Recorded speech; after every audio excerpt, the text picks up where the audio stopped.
Hello, this is Colin.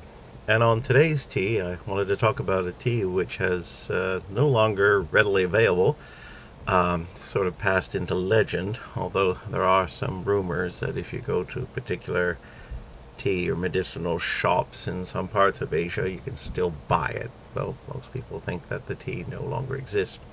So, what I'm talking about is a Korean tea called Hulang Ai Tong Cha, which translates roughly into tiger shit tea. Okay, so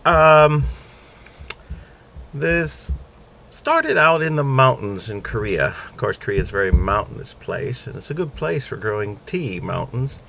Unfortunately, two things made growing tea in Korea difficult. One was the tax system. They sort of taxed the tea industry to death. And the other was the danger from tigers. See, tigers live in the mountains, and mountains are the best place to grow tea.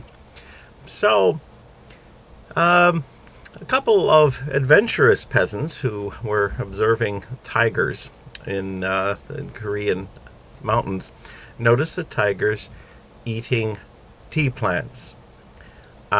Tea would grow in the wild, and they noticed the tigers eating the tea plants, which similar to the way a cat eats grass for the roughage, for the digestion. So it's somewhat similar to the what do they call it? The Kopi Luwak Chet or civet coffee that is grown in Indonesia.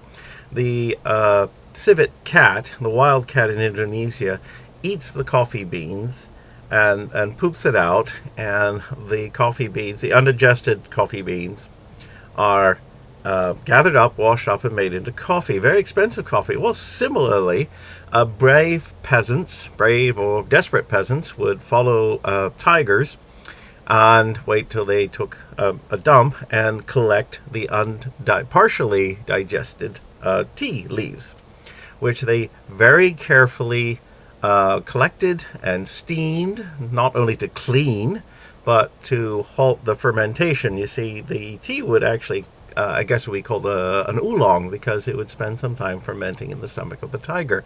But, by the time it was crapped out, like I say, they would collect the tea leaves, steam it, and present it. And it wasn't just because it was supposedly it tastes better. It was also because it was felt in traditional Korean medicine that something of the essence of the tiger was absorbed into the tea leaves.